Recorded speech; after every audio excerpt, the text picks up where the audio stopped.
So Tata Motors has announced that they will convert all the Tata Motors DVR shares into Tata Motors ordinary shares. What does that really mean? DVR shares are typically as good as a normal ordinary share is, but it does not have voting rights. So look at it this way. There are two stocks that trade on the stock exchange.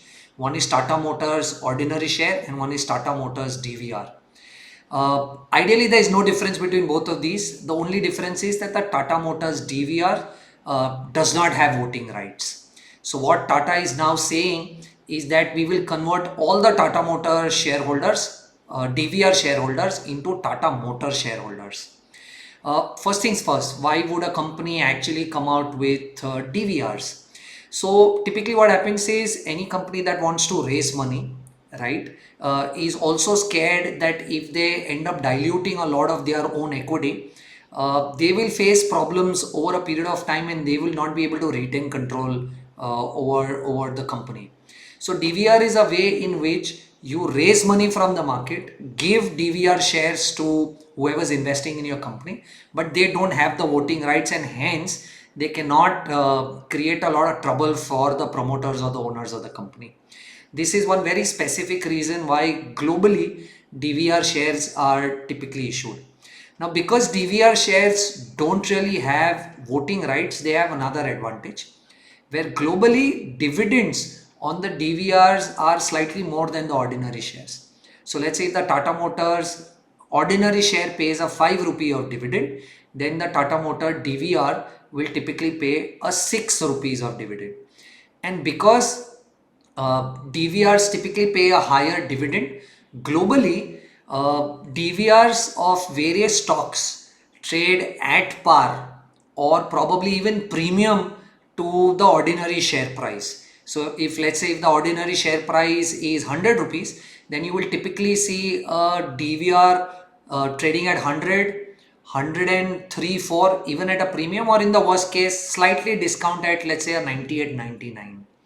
But if you look at in India, Tata Motors DVR was trading at a very steep discount of 40-50% to Tata Motors ordinary share.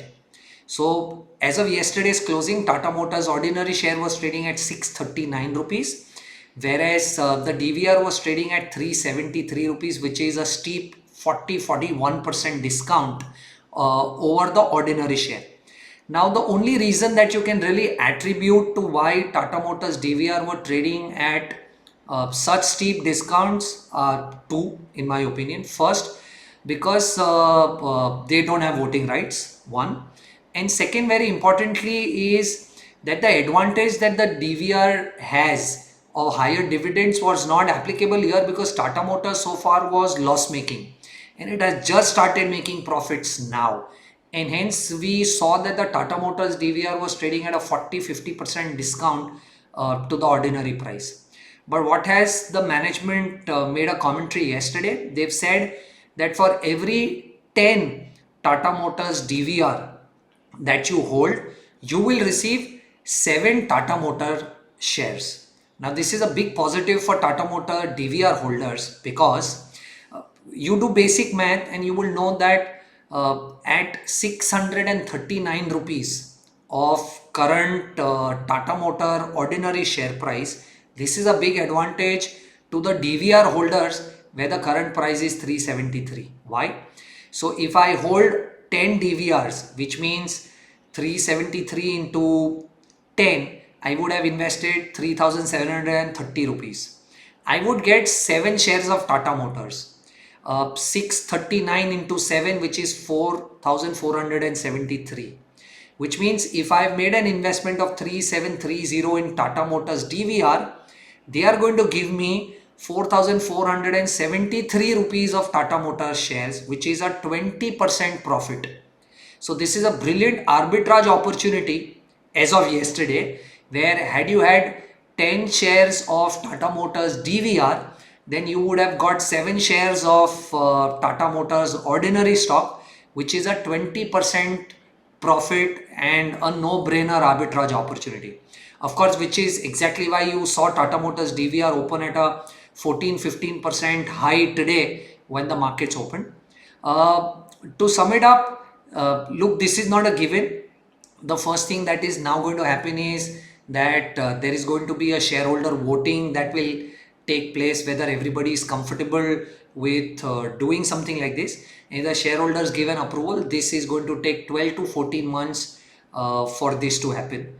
But this is a very interesting step at this point in time, because this is exactly the time when the Tata Motors actually started making profits, and this is actually the time where the DVR shareholders would have seen those higher dividends kick in, and a time where Tata Motors actually said that they want to convert the entire DVR to the Tata Motor ordinary share. The DVR shareholders would have otherwise also benefited because the company started making profits, and hence the premium, the discount at which the DVRs were trading would have reduced, and they would have got higher dividends. But let's see if the shareholders approve this, which does not look like a problem. This will go through, and in the next 12-15 months, you will typically not have the Tata Motors DVR. It will get delisted, and everybody who's holding Tata Motors DVR will get the Tata Motors shares.